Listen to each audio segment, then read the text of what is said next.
Pagpapasara sa isabong operations ang itinuturong ugat ng galit ng mga Teves kay Negros Oriental Governor Roel Digamo. Lumabas siya sa ikatlong araw ng pagdinig sa Senado. May unang balita si Mav Gonzales.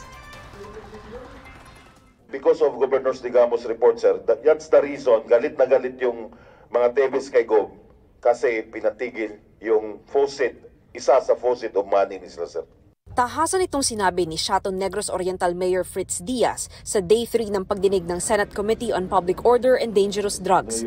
Kwento ng alkalde, isinumbong daw niya at nang napatay na si Governor Roel Digamo sa PNP ang laganap na isabong sa lalawigan.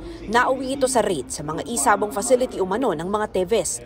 At sabi sa Senado ni NBI Region 7 Director Attorney Renan Oliva, kabilang sa ni-raid ang isang nasa Minglanilla, Cebu. Napasa kamay ng mga otoridad ang 39 na inaresto, kabilang ang 2 umano'y isabong operator at 2.6 million pesos na cash. Pero matapos ang raid, sabi ni Oliva, isang taga-NBI ang tumawag at nagsabing gusto raw siyang kausapin ni Negros Oriental Representative Arnolfo Teves Jr. He then proceeded to ask me who authorized the operation, which I told him it was our director, in line with the order of our president to stop all isabong activities. He told me that he will sue my men for stealing 7 million pesos at the cockpit. He continued to say that he will spare me from the case if I make it negative of any incoming operations against isabong.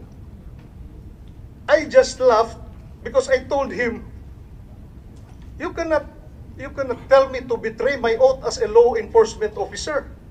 Akala ko, pulis lang ang kaya niya takot-takutin doon, pati NBI pala. Sinasabihan ng ganun. Matapos nito, hindi raw tinanggap ng husgado ang kasong isinampa ng NBI. Nang nirefile ang kaso, inihabla sa ombudsman sina Oliva at iba pang tauhan ng NBI dahil sa umano'y irregularidad sa pagsilbi ng search warrant at pagnanakaw raw ng 9 million pesos mula sa isabong facility. Wala pa rin Congressman Teves na humarap sa Senado. Sinusubukan pa naming makuha ang panig ng kampo ng kongresista.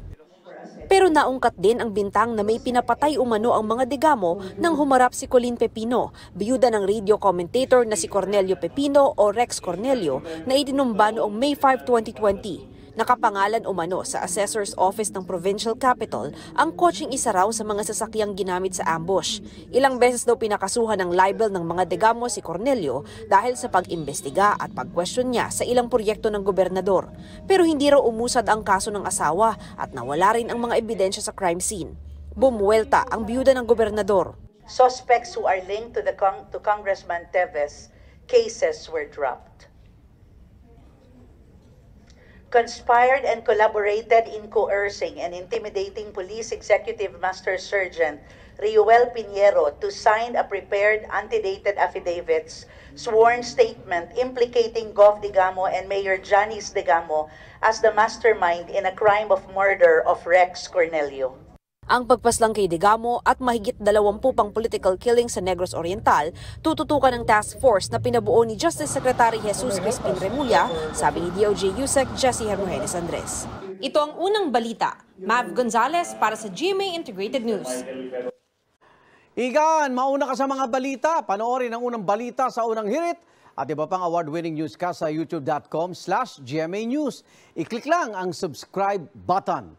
At sa mga kapuso abroad, maaari kaming masubaybayan sa GMA Pinoy TV at www.gmanews.tv.